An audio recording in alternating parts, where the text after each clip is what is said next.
N.U.B.Y. N.U.B.Y.net.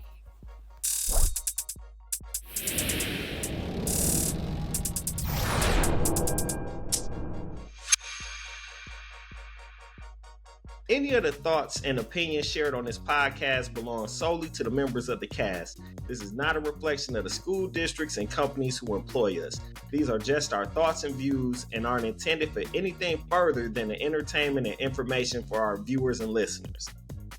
What's up, everybody, and welcome to another episode of the N.U.B.Y World Academy podcast. I think this is episode 5. Welcome back. Thank you to all of our returning listeners, and shout out to all our brand new listeners if you're checking out this episode for the first time.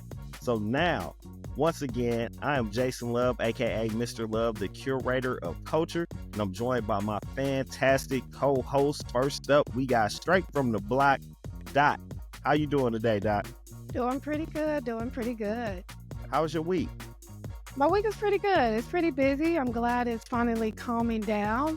But I'm most excited about something that's happening this week. My girls are going to start club track. So I'm pretty excited about that. So the indoor track season will start pretty soon.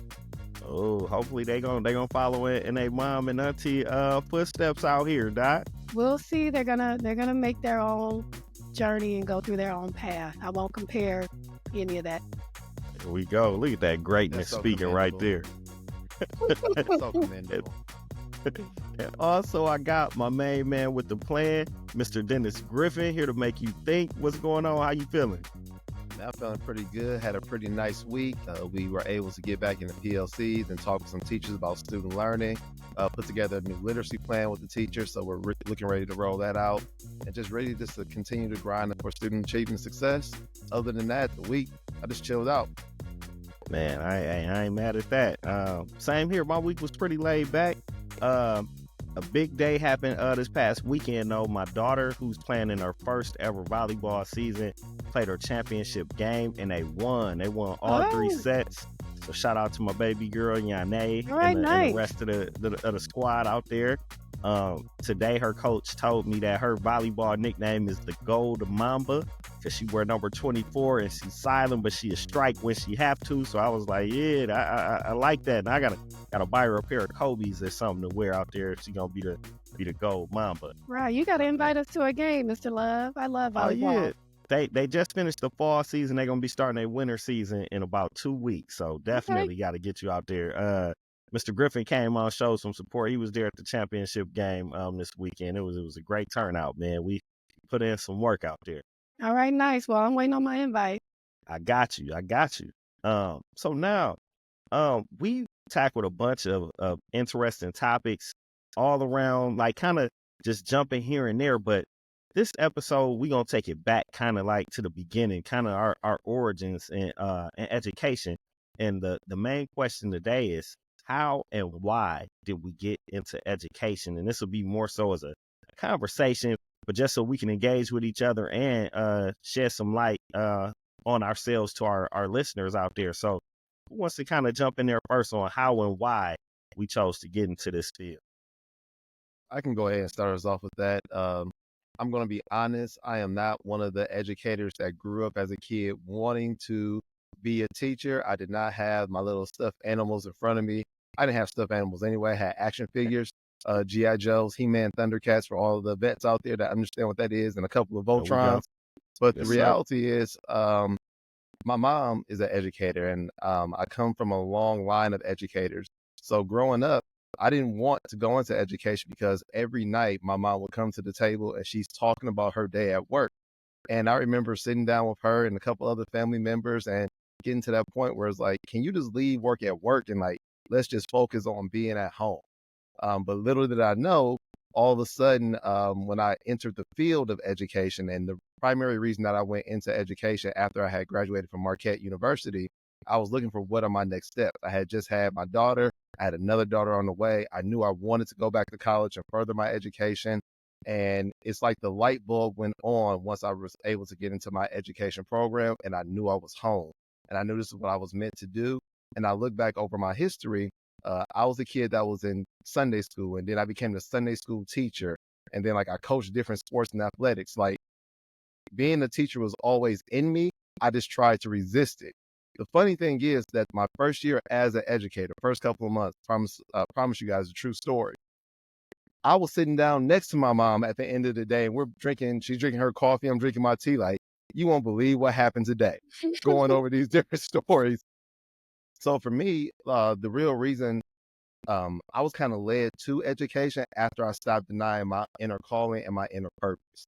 So I'm very happy about that. And our Here to Make You Think section a little bit later is going to speak a little bit to that. But for the why, I'm going to be honest, Mr. Love. I'm going to be honest with you, Doc.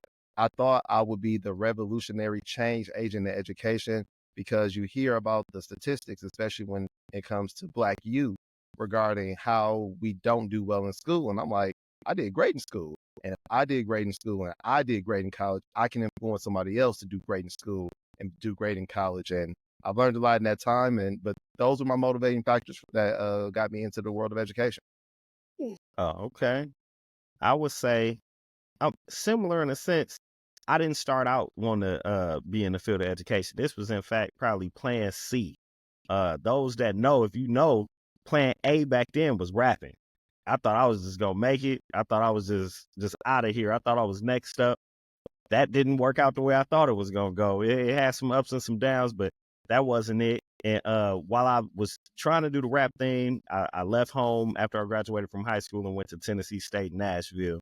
And my major was business. Now, when I got to Nashville, super culture shock. Now, like I wasn't used to college life, let alone the HBCU life, let alone being away from my home. So when I say people was partying and kicking it, I mean we was out there. Like I might have been out there a little too much, like every day too much. Like student union, they had a DJ. It was like it was a party in the afternoon. I'll walk in the union with my buddies, everybody on their way to class. They end up at class and come back, and I'm still posted right there, still keeping the seats warm. So it was just like I wasn't doing what I was supposed to be doing when I was down at Tennessee State. And after like my third semester there, I finally realized like, hey, it ain't happening. Plus they let me know it wasn't working either. They gave me this little card. It was a little postcard in my mailbox saying, keep it up, you're gonna be on academic probation. And I thought they sent it to my house back home, and I thought my mama knew. So I got scared and I called home and said, hey mama, I gotta come back home. And I came back here, and similar to Dennis, my mom is a retired administrator. She was a teacher and then became an assistant principal. And she kind of steered me in that direction because she always felt like I was good with kids. So like my last summer that I was in Milwaukee before I left to go to college, I started working summer rec for Milwaukee Public Schools. So I was already working around kids, and she was just like, just pursue that. But I still wasn't all the way bought in. So I started working while I was in college, I started working as a paraprofessional, what some people call a teacher's assistant. And I'm doing that full time. And in my head, I was like, well, I'm gonna go to school and I'm gonna get a job working at like the Boys and Girls Club or the YMCA. So it'll be around kids, but not technically teaching kids. So I Well, knew I Mr. wanted to work Love, in the hold on one community. second. Go back a little bit. So Uh, after Tennessee, you moved back home. yeah. And then where did you go to school? First, you can put me on the spot, Doc. When I came home, I'm gonna be very transparent. I came home, I enrolled at UW Milwaukee. But when I went to class the first week and I saw what it looked like in there in the lecture halls compared to what I left in Nashville, I dropped out. Like real talk, I dropped out of UWM probably 3 weeks in and was like, no, I'm just gonna work. And so then being at my mom's house, that wasn't an option. You wasn't gonna just work. So I ended up working the rest of that semester and that summer. But then I went to MATC and did their liberal arts program because you could fully transfer any of your credits into the UW system. So I did that whole entire program and took all the credits I could take, and it was super cheap. So that's a pro tip. If you out there, if you in the Wisconsin area, Milwaukee area, go to MATC, do their program, and then you just transfer everything. It's the liberal arts program. You can transfer and get all your credits to any UW system. I don't know if it still work like that, but that's how it I was. think it So does. I took all those credits and took them to UWM and went back to UWM. Once I kind of like had my routine and my flow, and MATC was also a smaller environment, so it helped me to kind of like lock in and get focused on going to school. And during that time, I was working as a teacher assistant. And the teacher that I shouted out on the last episode, Paul Murray, he was the one when I was a teacher assistant, like, hey man, you actually need to teach. Like, don't try to work at the YMCA and all of that. And then the crazy thing is when I graduated, my degree was in educational studies. None of those places were hiring anything but entry level positions. So it was like I was gonna have this 4-year degree working with the kids that's still in high school making the same money that they made. So it didn't make sense to even go into that field at that time. And my mom was just like, you might as well teach. So she had me go back to UWM to do the certification program. And she said to pick early childhood. And she was like, you'll be like a unicorn in a sense. It was like, there's no black males teaching already, let alone a black male with an early childhood elementary license, like teaching the little kids. She was like, you're going to always have a job. And it's crazy because I had job offers before I even finished college while I was still student teaching. I ended up teaching at a school that I did a student teaching placement at because it was like a high demand to get black males in the building, let alone a black male that was going to work with the little kids. And I want to say, and that was at Young Leaders Academy, I was probably the only black male that taught little kids. All the other black male teachers in the building had older, like that were classroom teachers, had older kids. So that was kind of like my entry level in, but definitely I didn't choose this route. It kind of chose me in the sense with my mom kind of guiding the way. I think she saw the potential and just her having experience in the world of education, and she kind of knew like what it would take, and she figured I would do good in it, and it panned out. So she kind of chose this path a little bit for me. What about you, Doc? Well, very similar to you, Mr. Love and DG, I really didn't choose education as well. So I'm gonna go way back. I'm gonna take it back to when I was 16 years old. And then Okay. this was before EOP, before we actually met that summer before entering Marquette. So when I was 16, I was accepted to the HCOP program, which stands for Health Career Opportunity Program. Dennis, do you remember that program?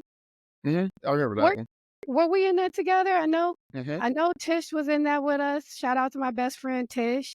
And Dennis, you were in that program with us too. So that was Of a different 2 group. years. 2 years before we entered Marquette. So that whole summer, I was just passionate about working in the healthcare field. So I knew that I was just going to work in the healthcare field and help people who were sick, possibly become a nurse, possibly even become a doctor or a physician assistant. So went to Marquette, majored in biomedical sciences, and once I graduated, I moved back home to Chicago, and I couldn't find a job that I enjoyed doing. So it wasn't like that I couldn't find a job. I just didn't enjoy some of the opportunities that were coming to me. So the pastor at my church, which is also my cousin, said, Jeanette, why don't you try substitute teaching? And he's like, it's very low pressure. When they give you a call, you can either accept the position or not. So I said, well, what do I need to do in order to become a substitute teacher? He said, well, you have to take like the basic skills test. You have to have a 4-year degree, and then you have to apply for your sub license. So I said, okay, I'll try it out. Still not thinking that I was actually going to take a call once they would call me. So I applied for this school district not too far away from my house. And once I got all of the paperwork in, a week later, they gave me a call and they said, hey, do you want to come in and sub for a second grade classroom? And they would call at like 6 o'clock in the morning. I don't know if you all are familiar with when you were a substitute teacher, because if a teacher was to call in, the sub or the office would have to give someone a call that's written on the list. So I said, yeah, I'll come in and teach second grade. So I stopped in the office and someone walked me to the classroom, and I had no idea what I was going to do, what I was going to teach, how I was going to teach, if I was going to touch anyone's life, or I didn't know what to expect. So I went into the classroom and there were some lesson plans on the desk, and I had no idea what to do with the lesson plans, but I'm very appreciative that the lesson plans were very well thought out. So shout out to the teachers that are leaving great sub plans. I really appreciated that because I had no idea what to do. I made it through my first day of substitute teaching, and I was like, okay, I really I like doing this. And so the next day, they said they called me, asked me if I wanted to take the same second grade class, and I ended up being a long-term substitute that year. So I said, okay, maybe I should go back to school and get a master's in education. And that's pretty much how it all went. When Started how teaching long that did it way. take? How long did it take for them to make you the long-term substitute is what I want to know. It didn't take long after it didn't take long at all. I mean, it was a long-term sub position for maybe about a week. And I think the teacher was out sick or maybe on leave, I can't remember. So it was Okay. about a week. And so then after that, I went to another school and for a few days I would sub. And I was on that list where they wanted to call the sub back that knew what they were doing, that had the kids Mm. pretty much in line and can follow the lesson plan, and students were actually engaged. There weren't too many discipline issues from that classroom because sometimes kids will cut up when there's a sub, but I did not allow that in the classroom when I was present because I feel like a lot of the students felt like they could relate to me in a sense, and I could relate to them because I definitely saw myself in their eyes and they can see themselves in me. And so I'm sure I touched a few lives. I hope I did. So So that's there you go. Go ahead, So Dennis. I do got a follow-up question for both of you then. Are you happy that you answered the call to become an educator? I would say definitely. I'm definitely happy. I think that I won't say I'm the greatest educator ever, but I think I'm darn good, and I think I did impact a lot of lives during the time that I was in the classroom, and even now outside of the classroom. I've had adult kids come up to me. Well, they not kids now; they young adults come up and be like, "Oh, Mr. Love, this and that." So I was at, I think my last time I saw you remember little Nas that I had in my class, Mhm. Doc, at Yep. Universal? I saw him at Juneteenth a little while back, and he like big as ever now, and he remembered me, wanted to take a picture and everything. So it's like it's cool that teachers just remember you. I mean, not teachers, students remember you and their Mhm. parents. You'll see them out. Um, I seen one of my students. I was at where was that? Like Noodles and Company or Qdoba, one of them restaurants. One of them yelled out from the back, like, "Mr. Love, what up?" And paid for my meal. I told him he had to, but he just wanted to pay for it. But it's cool to see these same young adults. I mean, little kids grow up to be young Mhm. adults, and then you feel like, man, I instilled something in that kid, or I had some sort of impact that they didn't forget me. Even as I became an old man and started getting my little grays in my hair, they still remember who I was. And like, I want to say the dude at the restaurant, he couldn't even see me. I think he heard my voice and like looked up because it was crazy because I couldn't even see him when he yelled my name out. So it's like he Okay. leaned from behind somewhere. So it was real cool, like to feel like, man, I played a part in the Mhm. development of some of these kids. Oh, yeah, I definitely agree with that, Mr. Love. I see my students all over the city. I mean, I see my students working at the zoo, some at TJ Maxx. Anywhere where I'm out and Hmm. about, I pretty much still see some of my students. And some of them, well, there are a few students that babysit for me. They're at the age where they're in their 20s and they still babysit for me. And I mean, you have a great relationship with your students and with some of their parents, and that's still Hmm. current today. So, Well, I'm glad both of you answered the call. I share the same sentiments. It's great when you see that student and they're like so happy to see you, or their parent is so happy to see you. Sometimes I get mhm, messages on like Facebook, like, "Do you remember me?" And I'm mhm, like, "Oh, trust me, I remember you." Uh, but then the part after that that really touches me the most is when they say thank you. mhm, I have Hmm. students that make comments such as, I wouldn't have made it through high school if it wasn't for you because I was thinking about what you taught me and that you told me I have to finish and I didn't want to let you down, even though I wasn't in their presence. Just that memory or just that daily encouragement of Mr. Griffin would be disappointed if I didn't make it through. So I'm doing this for him because we're still family. Just means so much to me. mhm, Then last year we hired one of Dennis's old students in the building to be a EA in the building. So that was like full circle that one of your old students actually came back and worked for you Hmm. in the same building. So that was pretty cool to have an experience like that. It is. And Now, because mhm, love, another part that's like, let you know, like we're getting older. The kids that I used to teach, I'm now like the principal of their kids. And that's right, such a right. weird dynamic. Hmm. Uh, but it's also like just they trust me even more because they said, I remember what you did for me, so I know what you're gonna do for my child. So now, uh, we kind of reflected on it.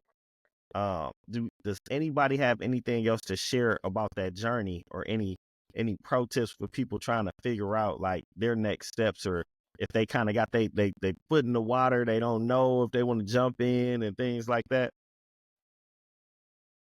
I mean, mine all started from just trying to find a job that I enjoy doing. I needed to Hmm. find a job at that time, and I wasn't really set on finding a full-time job that I had to go to every single day. So if you want to start out in education, maybe try substitute teaching. And you'll really Hmm. find out if you will be if you want to be in education is if you can survive being a substitute teacher for about a week. Well, I would say Very, very true. another platform that you can come from is similar, like with my path, like working in the school, whether it's a teacher's assistant or a paraprofessional, or even working in an after school program or a rec program. It kind of gets you close to that environment so you can kind of see how things are. And you can say, well, if you like that, think about taking that next step and doing that. And then also, a lot of people just know that they're good with kids, whether you're a parent or you work in a daycare system or just something like that, where you know that you're comfortable around kids and you can communicate, and most of all, you got patience, because it takes a lot of patience when you're working with students of all age levels as well. Oh yeah, definitely a lot of patience. And I'm gonna chime in on something that both of you said and just kind of put it together. Like chase what your passion is, and then the money will follow. There's this thing, this message that like you can't make money in education if you can't make money as a teacher. Hmm. Now, there's some opportunities where you will, if you're just going in just like I'm going to be a 9 to 5 teacher every day, it's going to be a little bit more challenging for you to get those opportunities. But there are so many other opportunities in education that you can earn extra incentives, but you have to be open and have to be willing to put in the work in order to do that. That will level the playing field for you. So definitely chase your passions and not just look at the dollar sign at the end of the day. All right. And now for one of my favorite parts of the show, we're going to head over to the literacy block with Dot. What you got for us today, Dot? Really, I just want to share with parents that when you're working with your child's teacher, just to remember to show grace to your child's teacher and always assume positive intent. I just really want to get that out there. Just show grace when you're working with your child's teacher. And pretty much, I'm always talking about Hmm. communicating via text message, email, whatever the case may be. But it's very important for you all to know what your child is learning in school. And then can I piggyback off of that, Dot? Can I Of can I course. say, parents, you know your kids. So you know what your kids bring to the table, both the good, the bad, and the ugly. So if your teacher is reaching out and saying like, hey, I'm seeing this going on in the classroom, sometimes you have those parents that's like, oh, well, that's just your job. You deal with them till the end. And that, like Doc said, show that grace. Try to make that community work between you and the teacher, so y'all can come together for the success and for the benefit of the kid. Because I think it's a lot of parents out there. You know your kid is a handful, and you know when they go to school and they not with you, they're gonna be a double handful. So have that grace, like Doc said, for those teachers. Now another favorite part of the show, here to make you think with Dennis Griffin. What you got for us to think about today? Well, I want everybody to think about this. When you're chasing your purpose and you're getting ready to answer that call, please understand that when you answer that call, it's going to take a high level of sacrificial excellence for you to achieve your goal. And let me explain what I mean by that. In order to be great at anything, you're going to have to sacrifice something. So whether you choose to join us in the education field, whether you're going to start your own business up, at some point in time, you're sacrificing something until you get to a level of greatness, of excellence, where you can stand alone and your reputation speaks for itself. And that's how you know you really connected your purpose, when you're willing to sacrifice in order to be excellence. And that excellence is usually developed and driven by helping other people be successful. Oh, okay. I like that. So now, uh, our closing conversation is more so like a closing question. Why do we need passionate educators, or how do you know if this profession is for you? And I know Dennis kind of spoke on that question a little earlier when he posed it to us. Um, but I'll lead off and say you want those passionate educators, because it's not an easy job. No matter how much patience you have, however good you are with students, the job is tough. Often it doesn't pay comparable to the amount of effort, the amount of stress, the amount of time, the amount of just everything that you put into it.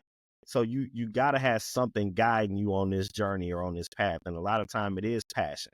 It's something that's gonna wake you up the next morning and give you the strength and the energy to get up, get ready, get dressed, go in, erase what happened the day before, and kind of start all over again, helping the kids in your classroom or the kids in your building to be as successful as possible. So I think that's a big part of where passion plays in. What do you guys think? Well, Mr. Love, I'm going to piggyback right off of you. I mean, you definitely got to have passion and patience because teaching is not an easy job. It's one of the hardest professions out there. I mean, you're there to mold and shape young minds, and they're looking Hmm. at you to do just that. I mean, and their parents and families and caregivers are looking at teachers to do just that as well. So you just have to be driven, and you definitely do need patience when it comes to working with children, especially children in today's society. And that's All great. right. But I'm gonna go the other opposite end. You gotta have some fun. Like working with kids is fun. If that don't excite you, I don't know what will excite you. The morning that you go into work, you done prepared this lesson, and then you see that light bulb go off in the kid's head, like, aha, I got it. And then they want to go explain it, and they're going home telling their parents about how much fun they had in school. Because in communication, like all parents, please pay attention to this. If your kid is coming home and talking about their teacher on a regular basis, something great is happening in that classroom. But the other things to just realize, how good are you at playing with delayed gratification? Teaching isn't going to give you immediate success. But if you can think with the long game in mind, if you can think like, hey, it's going to be a long school year, but I'm going to be successful at the end of that day, at the end of that year, hey, come on and join us. And if you want, come visit us and we'll let you show how we really have a good time and like really collaborate, because then there's no stopping you at all. So, DG, Oh, I hear okay. you recruiting out there with that. You Right, recruiting. Well, right, we kind of have to. And I normally love that's it. not I my love it. role. I Normally love it's it. not my right. role to do the recruiting, but I just got to I put it love out it. there because listen, when you like work with like great people, it make you want to go to work the next day. So like you I got to told you my protect student who you teachers, around. they were looking, they were saying, "Hey, I want to work with him." So, Hey, don't worry, Mr. Love coming. That's all I'm gonna say about that. Right, right. No, I'm on the way. I'm on the way. Any closing words, any shout outs before we get out of here? closing words, DG, Mr. Love, I'll go last. I'll start off with this one. My Okay. mom traveled a very similar road to like that Mr. Love was described, where she started off as an educational assistant and she worked her way up through the ranks to become a teacher. And I have such a high level of respect for her for going that path, because that ultimately inspired me to do great at school and like go that extra mile for kids. Every night I'm seeing her worry about Johnny. I'm seeing her worry about Sarah. I'm seeing her just, I gotta be better because the kids need me. So mom, shout out to you for being an amazing educator, and also just for being my mom and helping me become the educator I am today. Man, I'm gonna piggyback off of that too. Shout out to my mom doing the same thing, as well as my mother-in-law, who's another retired educator and administrator. Got a lot of educators in our family, so I'm happy that I was able to carry that baton on a little further. Even my older brother, who's not technically in education, he's more so in corporate America, but he signed up to teach some courses last year at the collegiate level. So he's kind of getting his little taste and experience of working in the field of education as well. So shout out to everybody out there making it happen, and shout out to the young educators that are at home right now that's probably watching this, whether they're on their phone or their computer, that's thinking about making that leap into the world of education. Mm-hmm. Go ahead, give it a try it out. The kids need you, the community needs you. I want to shout out my oldest daughter. She just received an A+ on our accelerated math test. So she was, studying really hard for that test, persevered and made it through and pushed out an A+. So I just shout out to her for working hard. There we go. That's what's up. And with that said, episode 5 is coming to an end. Make sure you like the video, you subscribe to the YouTube channel, you share the video, leave us some comments, some feedbacks. We definitely appreciate hearing from everybody. Share this with everyone you know of all walks of life, whether they are in education or not. We're just trying to get this information out here, share our story, share our experience. We are thankful for every episode that we get to bring to you all. And like that, we are gone. Out of here. See you. Say thank you for watching.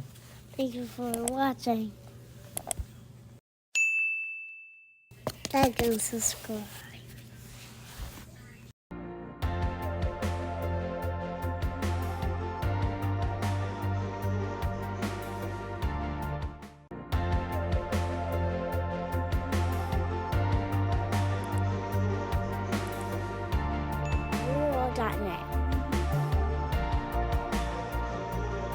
Movie forever.